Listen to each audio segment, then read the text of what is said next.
तो friends, servicing करा के हम आ चुके हैं घर वापस और 10,000 किलोमीटर वाली सर्विस हो चुकी है कंप्लीट। एक इस तरह का डॉक्यूमेंट लेते हैं वो, जिसमें वो चेक करते हैं कि मतलब उनका एक क्राइटेरिया है। इस तरह के डॉक्यूमेंट में वो हर चीज़ मेंशन की होती है। जितने भी आपको ये पॉइंट दिख रहे हैं यहाँ पे हर चीज़ मेंशन करी। वो चेक करेंगे कि एसी सही काम कर रहा है, इंटीरियर लाइट सही काम कर रही है। जो सही होगा वो ग्रीन में टिक करते जाएंगे। अगर कहीं उनको लगता है कि थोड़ा सा टेंशन की ज़रूरत है उस चीज़ पे, तो वो येलो पे टिक करते हैं। और अगर इमीडिएट किसी चीज़ के ऊपर उन्हें एक्शन लेने के रिक्वायर्ड तो वो रेड पे चेक करते हैं। सर्विसिंग का मैं अगर आपको एक्सपीरियंस सबसे पहले बताऊँ तो अच्छा रहा। और जो वहाँ के टेंडर थे वो काफ़ी अच्छी तरीके से चीज़ों को मुझे एक्सप्लेन कर रहे थे कि आपकी गाड़ी में ये चीज़ है, इसको हम इस सर्विस में इसलिए चेंज कर रहे हैं।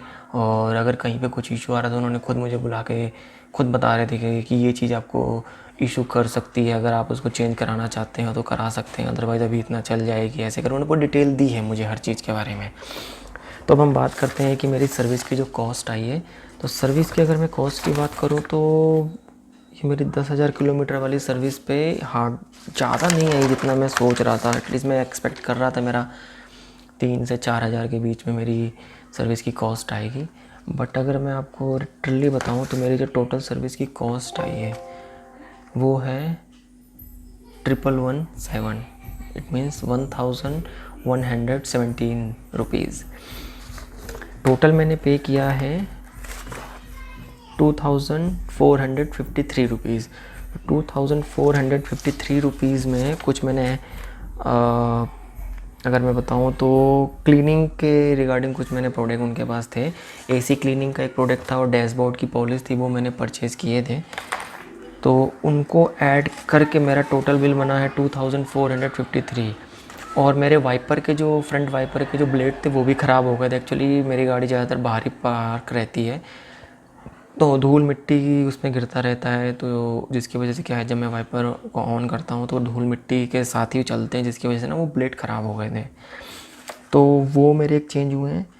और उनकी भी अगर मैं कॉस्ट बताऊँ आपको तो 2 ब्लेड का मेरा टोटल पड़ा है 250 के अराउंड। मेरी टोटल 450 के अराउंड मेरी टोटल, मतलब 450 रुपये के मेरे दोनों ब्लेड आए। तो मैं अगर अपना एक्सपीरियंस बताऊं तो इतना कोई महंगा नहीं लगा है। लेबर कॉस्ट, क्योंकि ये सेकंड सर्विस थी 10,000 किलोमीटर वाले, तो अभी फ्री रहता है। बाकी मैंने उनसे पूछा था कि अगर ये लेबर कॉस्ट इसमें ऐड करेंगे तो कितना हो जाता है, तो उन्होंने मुझे बताया था कि 1500 से 1550 उनकी लेबर कॉस्ट है। तो अगर लेबर कॉस्ट को भी अगर हम ऐड कर दें तो भी मेरे ख्याल से 4,000 के अंदर ही रहती है सर्विस। अब जो 20,000 किलोमीटर वाली सर्विस आई थिंक उसमें कई चीज़ें चेंज होंगी, तो उसका कैसा एक्सपीरियंस रहता है, कितना मेरा उसमें ख़र्चा आता है, कितना मुझे पे करना पड़ता है, उसके बारे में हम तब बात करेंगे। और एक और चीज़ है, मैंने एक्सटेंडेड वारंटी भी परचेज़ करी फोर्ड से ही, 3 साल की है।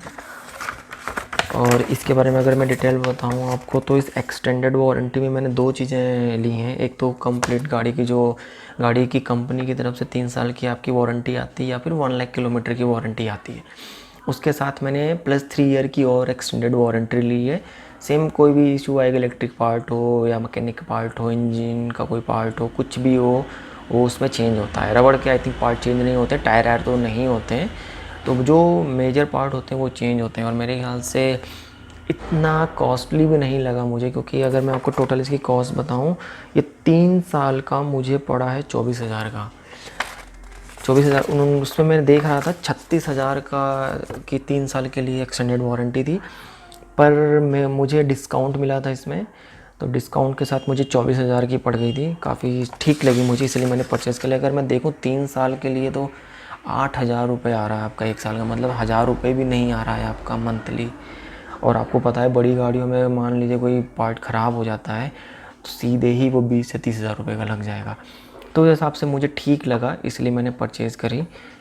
और उसके अलावा अगर मैं बात करूँ और क्या मैंने इसमें लिया हुआ है, तो इसके साथ मैंने लिया हुआ है RSA, रोड साइड असेसमेंट।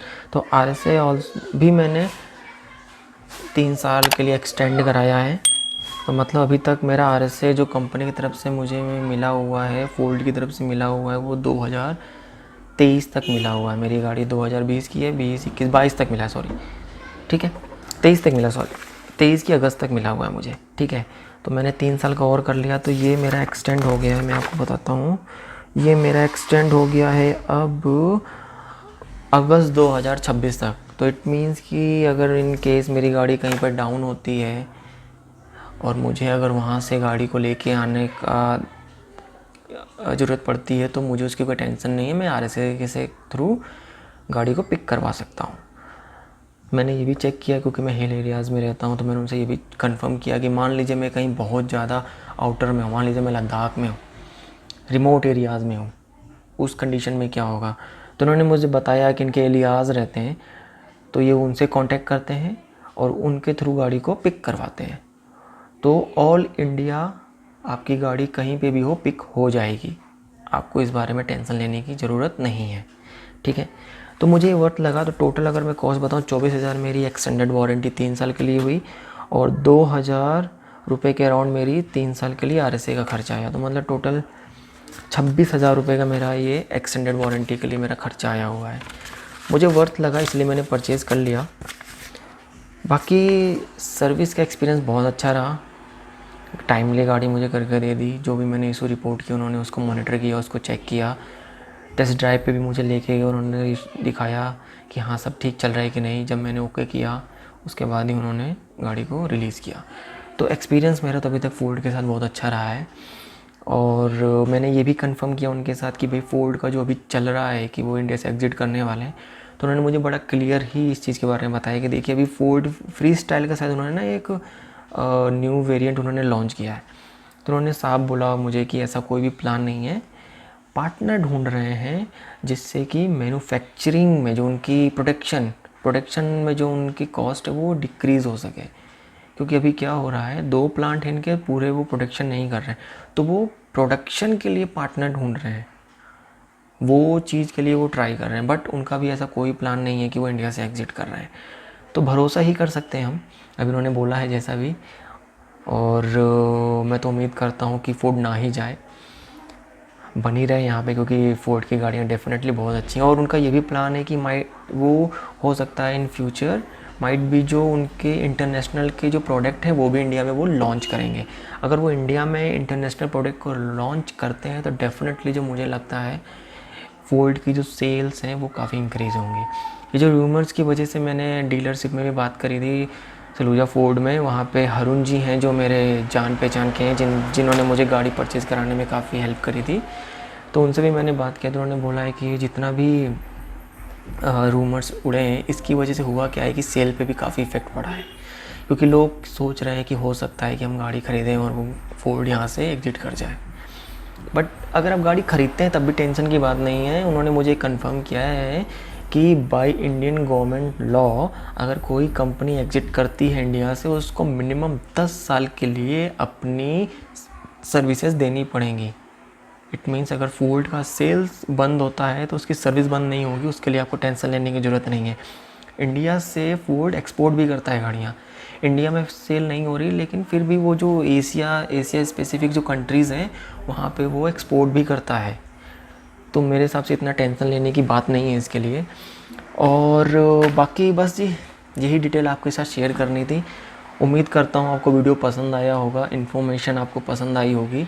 और अगर आपको वीडियो पसंद आया है तो प्लीज़ लाइक ज़रूर करिएगा, कमेंट करिएगा आपको कोई भी क्वेश्चन हो, और साथ में चैनल को सब्सक्राइब नहीं किया है तो प्लीज़ सब्सक्राइब भी करिएगा, क्योंकि मैं भी आगे और भी डिटेलिंग वीडियोज़ रिलेटेड माई फोर्ड मैं आपके साथ शेयर करूँगा। तब तक के लिए साइनिंग आउट।